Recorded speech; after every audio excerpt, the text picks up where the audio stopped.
आरक्षणाच्या उपवर्गीकरणावरून जो मातंग आणि बौद्ध या दोन सख्या भावामध्ये जो वितुष्टपणा निर्माण होत आहे, जाती कीड निर्माण करण्याचा जाणीवपूर्वक प्रयत्न केला जात आहे. काय आरक्षणाच्या उपवर्गीकरणावरून बौद्ध आणि मातंग समाज या दोन सख्या भावामध्ये विनाकारण जाणीवपूर्वक जाती तेढ आणि वितुष्ट निर्माण केला जात आहे, होत आहे. याचा जो परिणाम आहे हे सगळं जे चाललेलं आहे ते सोशल मीडियामध्ये आहे, फेसबुकमध्ये आहे. परंतु याच्यातून एक चांगली बाब आहे, म्हणजे सकारात्मक बाब म्हणजे याच्यातून एक चांगली बाब म्हणजे याचा वाईट परिणाम मात्र समाज जीवनामध्ये बिलकुल झालेला दिसत नाही, बिलकुल झालेला नाही. आरक्षणाच्या उपवर्गीकरणावरून बौद्ध आणि मातंग समाजामध्ये जो वितुष्ट निर्माण झालेला आहे, होत आहे, केला जात आहे, जो वाद आणि भांडणं एकमेकावरती जो चिखलफेक करण्यात केला जात आहे फेसबुकमध्ये सोशल मीडियामध्ये फेसबुकवरती. परंतु याचा वाईट परिणाम मात्र समाज जीवनामध्ये अजिबात झालेला दिसून येत नाही. ही एक चांगली बाब आहे, एक सकारात्मक बाब आहे. म्हणजे समाज जीवनामध्ये मग मातंग समाज आणि बौद्ध समाज हे दोन्ही सख्खे भाव, मग तो खेड्यात राहणारा असो नाहीतर शेजारी सुद्धा एकमेकाच्या शहरात आले तर एकमेकाच्या शेजारीच राहतात. म्हणजे शहरामध्ये सुद्धा एकमेकाच्या शेजारी राहणाऱ्या बौद्ध आणि मातंग या दोन सख्या भावामध्ये आणि खेड्यात राहणाऱ्या बौद्ध आणि मातंग या दोन्ही सख्या भावामध्ये याचा बिलकुल वाईट परिणाम झालेला दिसून येत नाही. क्रिया आणि प्रतिक्रिया अजिबात उमटल्या नाही. यांच्यामध्ये जाती तेढ आणि जाती भेद आणि वितुष्टपणा हा समाज जीवनामध्ये झालेला दिसून येत नाही. ते नेहमी प्रमाणामध्ये ते दोन्हीही सख्खे भाव बौद्ध आणि मातंग हे नेहमीप्रमाणे गोविंदानेच राहताना खेड्यामध्ये आणि शहरामध्ये सुद्धा झालेला राहतात आहे. हा एक सकारात्मक भावना, या एक सकारात्मक परिणाम, एक चांगला परिणाम आज टिकून आहे, दिसून येत आहे. हे एक चांगली बाब आहे. भाजप सरकारनं RSSनं जरी आरक्षणाच्या उपवर्गीकरणाच्या माध्यमातून बौद्ध आणि मातंग समाजामध्ये भांडण लावण्याचा त्यांचा जो कुटील डाव आहे, दुष्ट हेतू आहे, तो फेसबुकवरती आणि सोशल मीडियामध्येच तो यशस्वी होताना दिसतोय, पण समाज जीवनामध्ये मात्र तो यशस्वी होताना दिसत नाही. ही एक चांगली बाब आहे.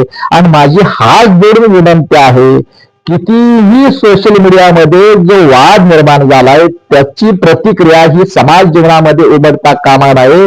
बौद्ध आणि मातंग समाज हा खेड्यामध्ये असो नाहीतर शहरामध्ये असो, या दोन्ही समाजामध्ये आरक्षणाच्या उपवर्गीकरणावरून अजिबात भांडणं लागता कामा नये, अजिबात वाद आणि तेढ आणि वितुष्ट निर्माण होता कामा नये. हे दोन सख्या भावाप्रमाणे नेहमीप्रमाणेच गुन्ह्या गोविंदानं आणि बंधुत्वाच्या नात्याने राहावीत. कारण आरक्षणाच्या उपवर्गीकरणाचं जे भांडण आहे, आरक्षणाच्या उपवर्गीकरणावरून जे वाद आणि भांडण आहे, तो म्हणजे एका हातानं दुसऱ्या हातावरती कुऱ्हाडीचा घाव घातल्यासारखा आहे. काय आरक्षणाच्या उपवर्गीकरणाचं जे भांडण आणि वाद आहे, तो म्हणजे एका हातानं दुसऱ्या हातावर कुऱ्हाडीचा घाव घालणं अशातला आहे.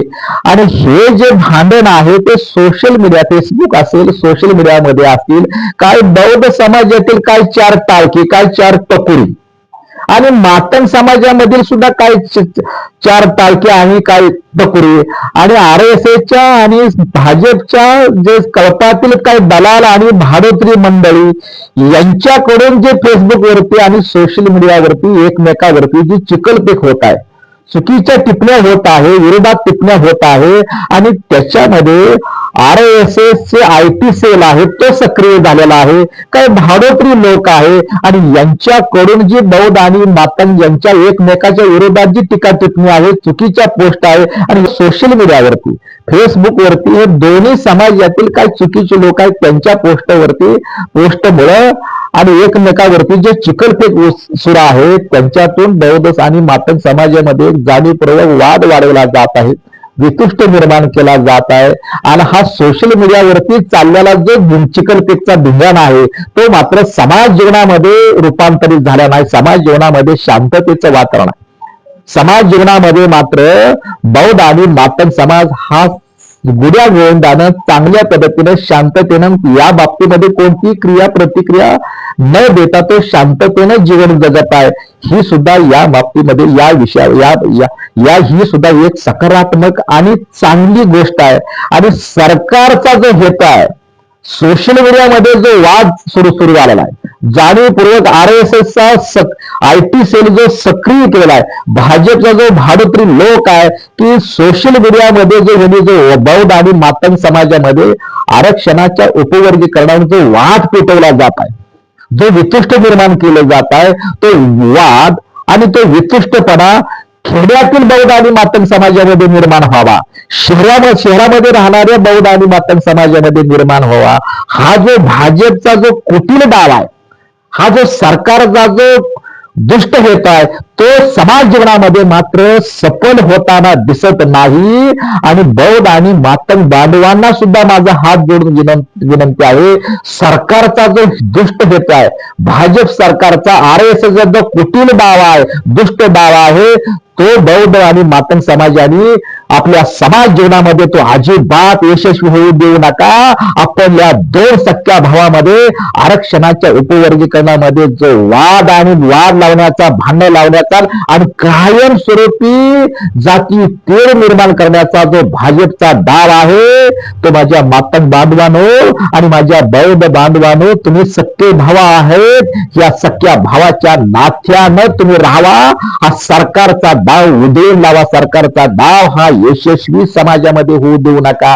चालू द्या काय फेसबुक मध्ये चालू आहे तर याच्यावरती फेसबुकवरती सोशल मीडियामध्ये ज्या पोस्ट पाहून समाजानं याचा विचार करावा की हे कोण करतंय, याच्या पाठीमागे कुणाचा हात आहे, याच्या पाठीमागे कुणाचा डोका आहे, हे लक्षात घेऊन सुज्ञ लोकांनी, मातंगातील आणि बौद्धामधील शहाणे आणि सुज्ञ लोकांनी या पोस्ट पाहून एकमेकांमध्ये वाद आणि विनाकारण वाद निर्माण करू नये. कारण बौद्ध आणि मातंग यांच्यामध्ये आरक्षणाच्या उपवर्गीकरणावरून जे बौद्ध आणि मातंग समाजामध्ये जे भांडण सुरू आहे, जो वाद सुरू आहे, तो वाद आणि भांडण म्हणजे एका हातानं या हातावरती कुऱ्हाडीचा घाव घालणं, एका हातानं दुसऱ्या हातावरती कुऱ्हाडीचा घाव घालणं म्हणजेच आरक्षणाच्या उपवर्गीकरणावरून बौद्ध आणि मातंग समाजातील भांडण. म्हणजे एका हातानं दुसऱ्या हातावरती, म्हणजे एकाच शरीराच्या ह्या हातावरती कुऱ्हाडीचा घाव घालणं होय.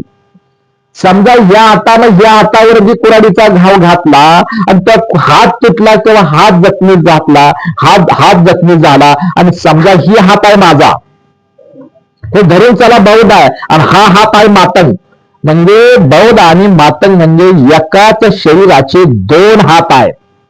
आणि मग या हातावरती जर कुऱ्हाडीचा घाव घातला किंवा ह्या हातावर जर कुऱ्हाडीचा घाव घातला, या घावामुळे जर एक हात तुटला, एक हात जखमी झाला आणि दुसऱ्या हाताला जर आनंद वाटला, हा आपलंच नुकसान आहे ना, हा काय दुसऱ्याच नुकसान आहे? या दुसऱ्या माणसाचं नुकसान होईल का?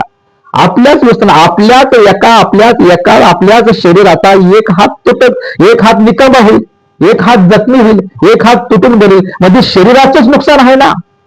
त्याच पद्धतीनं बौद्ध आरक्षणाच्या उपवर्गीकरणावरून बौद्ध आणि मातंग समाजामध्ये जर भांडणं, सरकारचा डाव जर यशस्वी झाला तर बौद्ध आपलंच नुकसान आहे, ह्या दोन सख्या भावाचंच नुकसान आहे. म्हणजे आरक्षणाच्या उपवर्गीकरणावरून जे भांडण सुरू आहे बौद्ध मातंगामध्ये, ते भांडण म्हणजे एकाच शरीराच्या एका हातानं दुसऱ्या हातावर कुऱ्हाडीचा घाव घालणं, अशातला तो प्रकार आहे.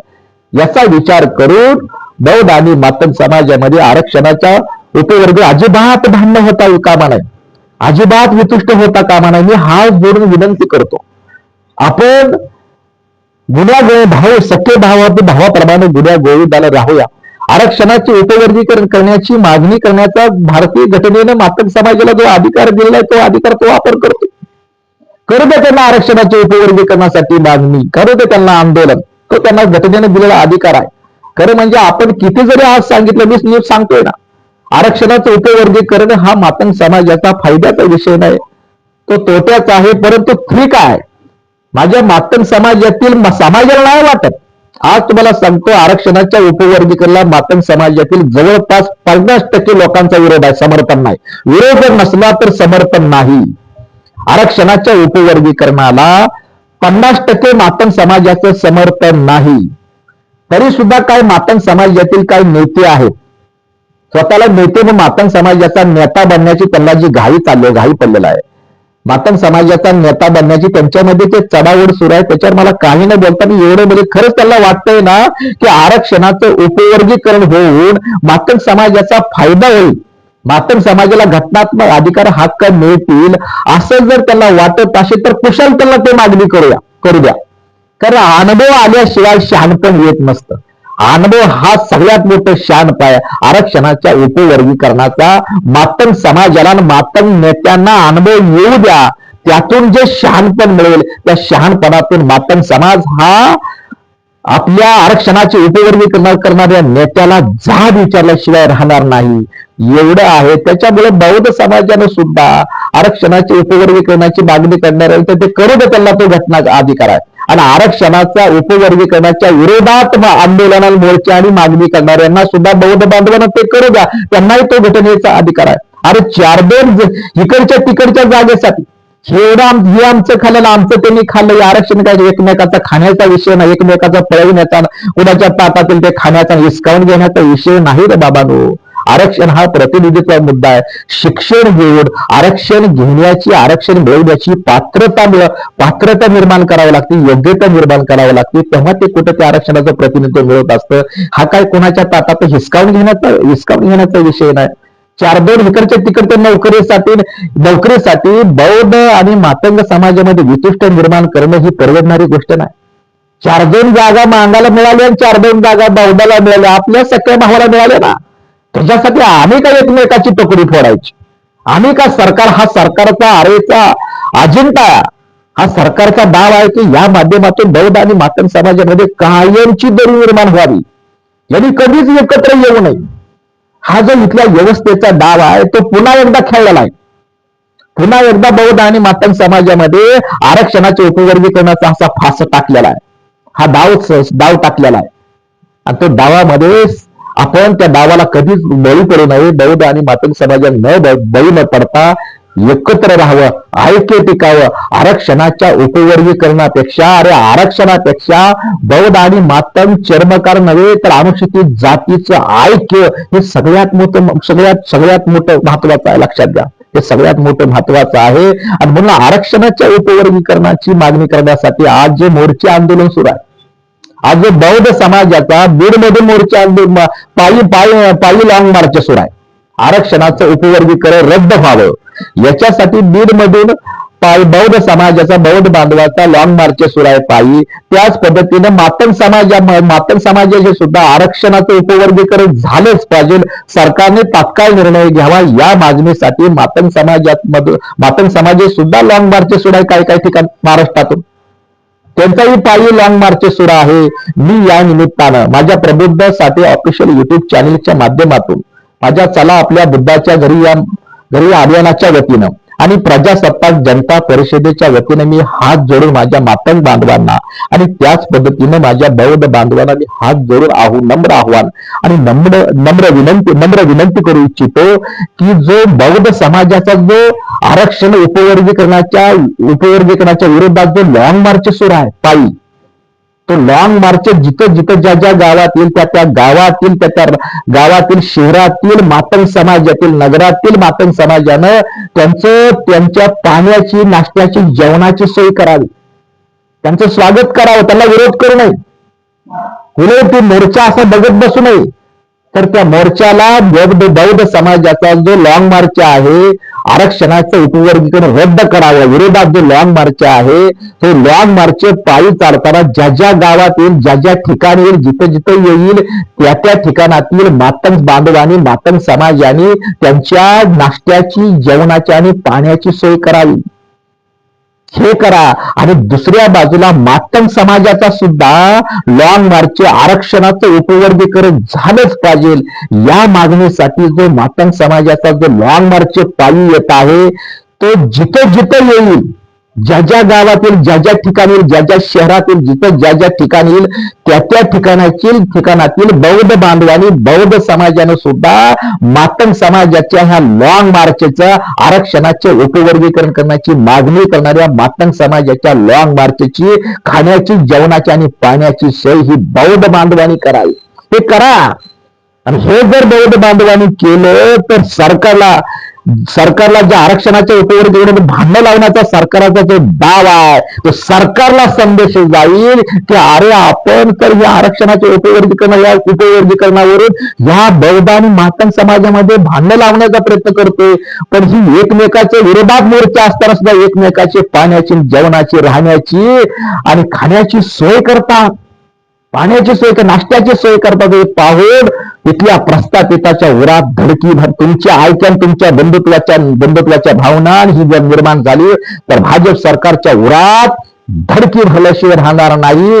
भाजपचा, RSSचा, समरसता मंचचा आरक्षणाच्या उपवर्गीकरणावरून बौद्ध आणि मातंग समाजामध्ये कायमची दरी निर्माण करण्याचा जो कुटील डाव आहे, तो RSSचा अजेंडा आहे, तो अजिबात यशस्वी होऊ देऊ नका. सरकारचा डाव यशस्वी होऊ देऊ नका. आपल्यात आपल्या भावाभावाचीच भांडण आहेत ना. एकाच आईच्या लेकरामध्ये, एकाच आईच्या पोटी जन्माला आलेल्या दोन भावामध्ये कशी भांडणं आहेत, तसं आहे. बहुधा काय भविष्यात बघू काय होईल ते. पण हे दोन्ही मोर्चे आरक्षणाच्या उपवर्गीकरणाच्या विरोधात जाणारे आणि आरक्षणाची उपवर्गीकरणाची मागणी करणारे ह्या दोन्ही मोर्चामध्ये सुद्धा एकमेकांना घास भरवा, एकमेकाच्या पाण्याची, एकमेकाच्या जेवणाची, एकमेकाच्या राहण्याची सोय करा. हे जर असं जर झालं तर RSSच्या दलालांना, RSS आणि त्यांच्या दलालांना, भाजप आणि त्यांच्या दलालांना या दोन्ही समाजामध्ये वितुष्ट निर्माण करण्यासाठी जी दलाली दिलेले, जे भाडेकरू जे लोक आहे, जे कुटील डाव आहे, ज्यांना जे सुपारी दिलेली आहे, ते अजिबात यशस्वी होऊ देऊ नका. एवढीच या माध्यमातून विनंती करतोय. कारण का आरक्षणाचं उपवर्गीकरणाचं या दोन भावामधील भांडण म्हणजे ह्या एका हातानं या दुसऱ्या हातावरती, एकाच शरीराच्या एका हातानं दुसऱ्या हातावरती घातलेला कुऱ्हाडीचा घाव आहे. यातून आपलंच नुकसान होईल एवढा विचार बौद्ध आणि मातंग बांधवांनी करावा. एवढंच या निमित्तानं मला सांगावं असं वाटतं.